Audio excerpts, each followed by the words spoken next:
Hello student, अस्सलाम वालेकुम। कैसे हो आप लोग की स्टडी वगैरह कैसी चल रही है। आज मैं स्टैंडर्ड 5th इंग्लिश मीडियम का लेसन नंबर जो 13 है, अनुभव। अनुभव यानी क्या, एक्सपीरियंस। देखो, हमारे साथ जो भी हादसे होते हैं, है ना, वो क्या होता है, हमारे लिए एक एक्सपीरियंस होता है। जो बात होती है ना बेटा, वो हमारे लिए एक अच्छा खासा एक्सपीरियंस, चाहे वो एक्सपीरियंस हमारे लिए अच्छा हो या एक्सपीरियंस हमारे लिए बुरा हो। हमारे घर के जो बड़े हैं, हमारे दादा दादी, नाना नानी, है ना, अम्मी अब्बा, जो भी है, हमसे बड़े हैं, तो उनको जो है हमसे ज़्यादा अनुभव होता है, हमसे ज़्यादा एक्सपीरियंस होता है। तो यहाँ पर जो है, ये एक बच्ची की जो है, तो इसने अपना अनुभव एक्सपीरियंस शेयर किए। देखो क्या, मारिया दुपारी शाळेतून घरी आली। मारिया एक लड़की का नाम है जो आपकी उम्र की, देखो ये इनका नाम क्या है, मारिया है। दोपहरी यानी क्या, आफ्टरनून। दोपहरी यानी आफ्टरनून। तो मारिया दोपहरी, मारिया आफ्टरनून में शाळेतून, शाळे यानी क्या, स्कूल। शाळे यानी क्या, स्कूल। शाळेतून घरी आली यानी स्कूल से घर की तरफ वो आती है।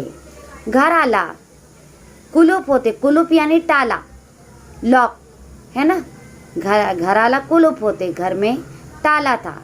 आज तिचे आई बाबा लग्नाला गेले होते। क्यों टाला था उसके घर में, कि उसके मम्मी पापा जो है, अम्मी अब्बू जो है, कहाँ पर गए थे, शादी में। लग्नाला यानी क्या, शादी में गए थे, है ना। जैसे आपके मम्मी अब्बा जाते ना, अम्मी अब्बू आपके जाते ना शादी में, जाते कि नहीं जाते। अगर वेकेशन रहे तो आप उनके साथ में जाते हो, लेकिन अगर वेकेशन नहीं, आपको स्कूल जाना पड़ता है, तो आपके अम्मी अब्बू क्या करते हैं, शादी में जाते, शादी अटेंड करने, फिर वो फ्रेंड की हो या रिलेटिव की हो, है ना। तीने कुलूप उघड ले, उसने ताला खोला, लॉक खोला, उघडले यानी खोलना। घरात आली, घर में वो आती है। खिड़क्या उघडल्या, खिड़की को खोला, उघडल्या यानी खोलना। गणवेश बदलला, गणवेश यानी क्या, यूनिफॉर्म। गणवेश का मतलब क्या होता है, यूनिफॉर्म। स्कूल का यूनिफॉर्म होता है ना बेटा, आप लोग पहनते, तो उसको मराठी में गणवेश बोलते हैं। हाथ पाए धोन, हाथ पैर धोकर, जैसा आप लोग स्कूल से आते हो तो यूनिफॉर्म चेंज करते हो और हाथ पैर धोते हो कि नहीं धोते हो। ती घरात खाऊ शोधत होती। खाऊ यानी खाने की चीज़, खाना, जैसा वेफर हो, चूड़ा हो या कोई मीठी चीज़ हो, मम्मी लोग रखते ना आपके लिए, या बिस्किट्स हो कि भाई मेरा बच्चा स्कूल से आएगा तो खाएगा करके, तो वो ढूंढ रही थी। शोधना यानी ढूंढना। अचानक खिडक्यावरची दारे एकामेकावर धडाधड आपटू लागली। देखो, पहले खिड़कियां दरवाजे वाले होते थे इस तरह से। पहले खिड़कियों को, अभी तो स्लाइडिंग वगैरह लगी है ना। पहले ऐसे दरवाजे होते थे, दरवाजे वाली यानी इधर से भी एक दरवाज़ा, इधर से भी एक दरवाज़ा। तो अचानक क्या हुआ, हवा चलने लगी, तो उस हवा की वजह से जो है खिड़की के दरवाजे एक दूसरे से क्या होने लगे, मतलब टकराने लगे हवा की वजह से। वारा सूसू करत वाहू लागला, हवा जो है चल रही थी, सूसू आवाज आ रही थी। आभाळात ढगांची गर्दी केली। आभाळांनी, आभाळ यानी आसमान, स्काय। ढग यानी बादल, क्लाउड। गर्दिश यानी बहुत सारी जमा होते ना, जमावड़ा, भीड़। केली यानी आसमान पे बहुत सारे बादल जमा हो गए थे। बारिश आने से पहले का जो मौसम है, देखो बारिश आती है तो आसमान पे क्या होते, काले काले बादल छा जाते, हवा चलती है ना। ढगांचा गडगडाट व विजांचा कडकडाट सुरू झाला। ढग, बादल गड़गड़ कर रहे थे और बिजली भी चमक रही थी, बिजली कड़कड़ाता, धड़ाम धड़ूम इस तरह से। पाऊस धो कोसळू लागला, यानी पाऊस भी जोर जोर से आने लगा। बारिश, मारिया ने पटापट दाढ़े खिड़कियाँ बंद केल्या, क्योंकि अकेली बच्ची है, जाहिर सी बात है, घर में कोई नहीं है तो डर लगने लगता ना। अचानक ऐसा मौसम हो, बिजली कड़कने लगी, बादल गरजने लगे तो। तिचे लक्ष घड्याकडे गेले, उसका ध्यान, लक्ष्य यानी ध्यान, घड्याकडे, घड्याळाकडे यानी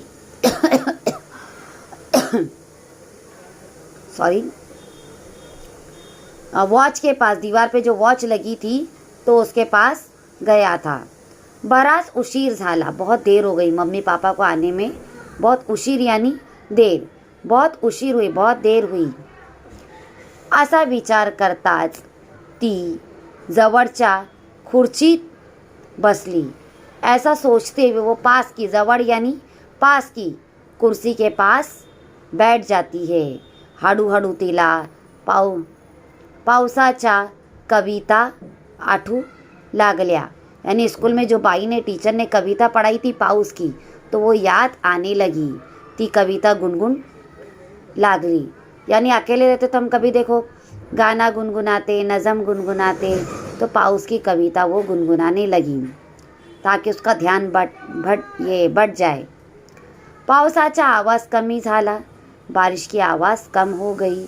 अन्न मारिया ने खिड़की उघडली। चलो अभी बारिश की आवाज़ कम हो गई तो मारिया ने क्या किया, खिड़की को खोला। बाहर रिमझिम रिमझिम पाऊस पड़ताच होता, यानी बारिश की रफ्तार कम हो गई थी, रिमझिम रिमझिम बारिश गिर रही थी। वाहणाऱ्या पाण्याचा खडखडाहट हळूहळू कमी झाला, यानी बहने वाले की पानी की आवाज़ की खडखडाहट वो कम हो गई आणि थोड्याच वेळात पाऊस थांबला। थोड़ी ही देर में, वेळ यानी देर, देर में बारिश रुक गई। झाडाच्या पानातून टपटप पानी गड़त होते। झाड़, देखो झाड़ है, पान यानी क्या, पत्ते, उसके जो पत्ते होते हैं तो उसमें जो जमा हुआ पानी हो क्या हो रहा था, टप टप गिर रहा था। पानाआड बसलेले पक्षी बाहर आले। पानाआड यानी पत्तों के पीछे जो पक्षी छुपे हुए थे। देखो बारिश आती है और हमारे पास अगर छतरी नहीं है तो हम क्या करते हैं, किसी होटल के आश्रय में खड़े हो जाते, किसी बिल्डिंग के आश्रय में खड़े हो जाते। तो पक्षी भी क्या करते, बारिश से खुद को बचाने के लिए झाड़ की आड़ में या पत्तों की आड़ में वो क्या हो जाते, खड़े हो जाते हैं और वो बाहर आ गए बारिश रुकने के बाद में। पंखाची यानी पक्षी के जो पंख होते, पर होते हैं, फडफड करून त्यांनी पंखावरील पाणी झटकले। यानी पंख पे उनके जो पानी जमा हुआ था तो पंखों को फड़फड़ाकर उन्होंने पानी को झटका। मारिया ने आकाशाकडे पाहिले। मारिया ने आसमान की तरफ देखा। बाहेर लख ऊन पडलेली होती। नॉर्मल, लख यानी नॉर्मल, ऊन यानी धूप पड़ी हुई थी। सगळीकडे कसे स्वच्छ सुंदर वाटत होते। हर तरफ कैसा स्वच्छ, साफ और सुंदर खूबसूरत लग रहा था। तेवढ्यात दारावरची बेल वाजली। उसी वक्त दरवाजे की डोर की बेल बजी।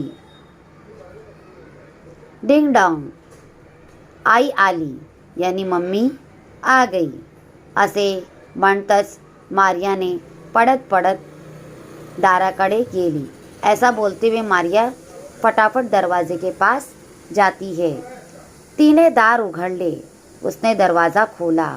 आई बाबा ना पाहिले, है ना, बच्चे अकेले होते, मम्मी डैडी को देखते तो बहुत उनको खुशी होती है ना।